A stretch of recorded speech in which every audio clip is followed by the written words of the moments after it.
episode of Gov Tech Today. I'm Russell Lowery. And I'm Jen Saha. And together we try and bridge the gap between .com and .gov. Continuing our building block series, little vignettes on elements of the procurement process that are important for both our .com and .gov audience to understand. We're going to talk today about some of the requirements that come out in the RFP, RFO process. So when we say requirements, what kinds of things are we talking about? So I think requirements a lot of times are an expression of the department's preferences for what they want to see from the vendor community. So it may be something like, I want this built on this ABC type of platform, or I want this system to be able to do something. A lot of times it really is a way for vendors to understand if what they're planning to propose is going to be a good fit for something or not. And when you say that, it doesn't sound that bad. If the department is saying, if they're buying something, to say, this is what I want. So if they're listing that in requirements, why does the vendor community have heartburn about them listing it that way? So I think there's kind of two ends of the spectrum here. There's the state's RFI squared process, which is like request for innovative ideas. Hey, we've got this problem. 0 requirements. You guys, vendor community, tell me how to solve this problem. And that could be really fun. I love hearing that. As a taxpayer, I love hearing that. But when you're scoring these things, right, I'm going to compare everything I got from that RFI squared process. Comparing them is virtually impossible. Right. It's apples to oranges, literally, in some cases. They're both solving the same problem, but they're doing so in 2 very different ways. So that's one end of the spectrum where you really don't have any requirements. It's like the requirement is help me solve this problem. Right. The other end of the spectrum that also has its issues is we need a solution. Here are 1,500 requirements. Is that, I mean, that's an exaggeration. It's not really. No, it's not an exaggeration at all. 1,500 I've requirements. literally seen procurements come out of, we want to replace this system. Here are 1,500 requirements. I'll point out, this is from a long time ago, but our government fiscal system, the financial tracking ERP for the state, had thousands of requirements, thousands of them. And when you looked at, how did you guys come up with these requirements? A lot of times the way that departments will come up with that list is by looking at their existing system and documenting everything that system does. Right. The problem with that is if you're putting out a list of everything your system does, you're just going to get that same exact system, right? Right. But if you have to do those things, I was chief deputy at the Board of Equalization, and we were introducing a new sales tax collection system, and it was a massive procurement, and it was a years-long process of making sure we were documenting everything that happened, because we were collecting $60 to $70 billion a year in sales tax, and it needed to do all of those things. So, and you didn't want to leave everything out for every job function. So we needed to list all those. What's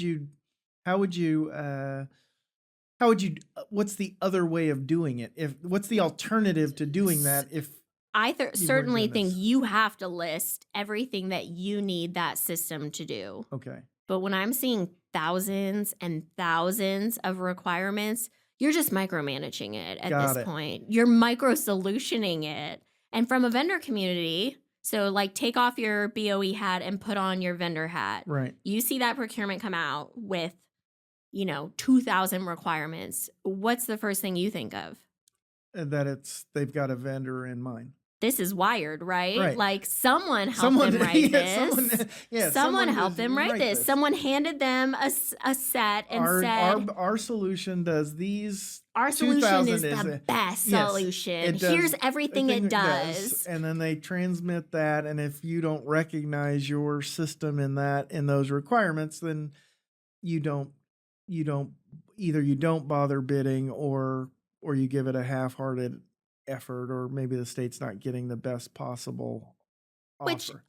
I don't think that's the goal either, right? That Right. sounds rigged, first of all, super questionable Right. ethically, but also not getting the best solution for the state. They're trusting whoever gave them that list of requirements that those guys are being completely honest with them, and that is the best thing that's needed for the state. So I think really, like we've talked about two ends of the spectrum, there's got to be a happy medium in here, right? And I do cringe a little bit when, I'll hear a department will have a vendor day and they'll say, here's our problems. We want you guys to help us solve these problems. And the question gets asked, like, do you have a preference on cloud provider? Nope, no preference. We're wide open here.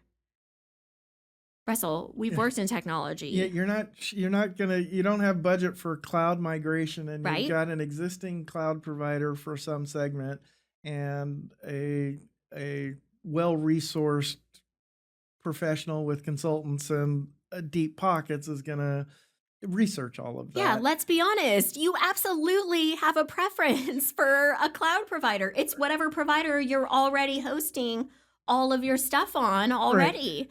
So, it's disingenuous to say that yes. you don't have a preference. Right.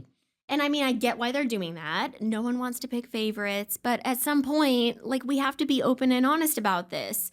And then it's better for the vendor community. I know I need to put my solution on your Azure cloud if you guys are an Azure cloud shop. Right. I'm going to be at a very distinct disadvantage if I am bidding an AWS cloud, because you guys are going to have way more costs incorporated into accepting my proposal versus the guy that put it on Azure. Right. Like, it's just the way it goes. So I think being open and honest about some of their preferences, again, getting to that, we're not on one end of the spectrum where it's here's very prescriptive. We're not on the other end where it's the Wild West.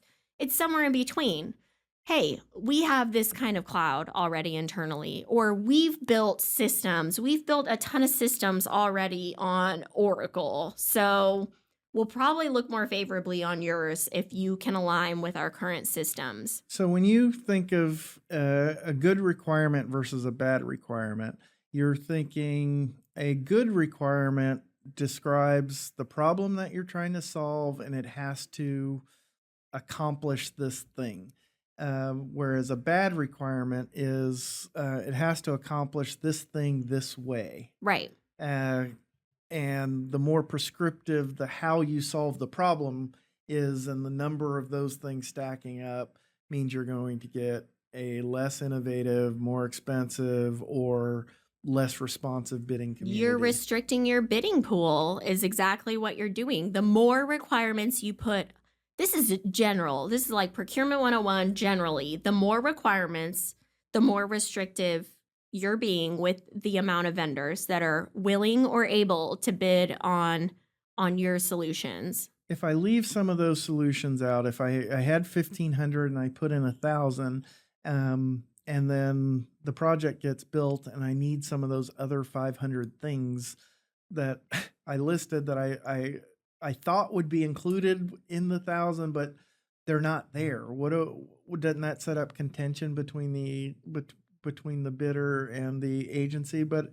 I also meant this. I also need that. What do you mean I can't do this? There has to be flexibility on the government's part and on the vendor community's part to get the job done. Right? Like, we don't want a change order every single day. Right.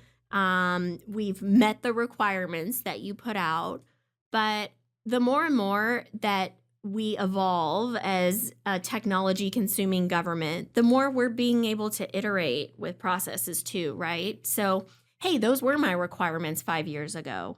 Tomorrow's requirements are going to be completely different, and the days after that may be completely different. So, flexible systems, iterative system modernization, improvement, nothing's ever done. I know that makes like legislators and budget people sweat, right. But we're constantly improving. And 5 years from now, our requirements are going to be completely different. I mean, the part of the problem is just the length of time it takes. When they wrote those 1,500 requirements back, 3 years ago, they had no idea that generative AI was going to become a thing. Right. Guess what? Their requirements completely changed overnight when they were like, hey, we can accomplish the bulk of this using this. Or, hey, there's this new technology that was introduced that has completely changed things. So I do lean more towards the free reign, help us solve the problem. But even within that, there should be some guidelines for interoperability, for considering the current tech stack that you have. Right. You should share that information, share the current tech stack and more about the current processes being used. Are you doing an entire rip and replace and you don't want to use any of your stuff, or do you even have the staff training and resources to if everyone's trained on a particular system or solution, and if I propose something, I don't even have the human capital to execute on that. Nice try. Get out of here. We're not even considering yours.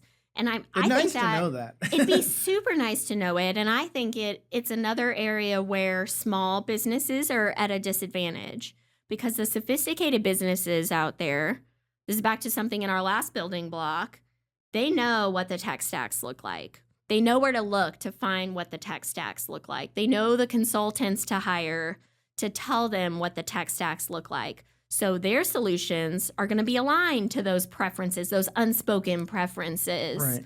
But a small company, an innovative company, may not have the bandwidth to do all that research or hire someone who knows it. So that's where I cringe when, like a very prominent department in government is saying, we don't have a cloud preference. I'm like, yes, they do. They just spent $4.8 million on this cloud last year. They absolutely do. But people aren't like me. They don't live and breathe what tech stacks departments are working with. And so if they don't, they're at a disadvantage. Right. I think one thing that might help on both sides, if we shorten the distance between when the BCP is written and funded and when the RFP hits the street. That could be a function that you got budget approval, and then you spent 2 years after you got budget approval documenting and listing and moving forward, where if more of that work was done up front and the vendor community was responding to the same information that you submitted to the budget committee, you might get more closely aligned. I think you just came up with another building block, honestly. So stay tuned, maybe. Stay tuned. All right. Well, thank you for sharing expertise on this one. And I think I hope our audience got some benefit out of it. Thanks.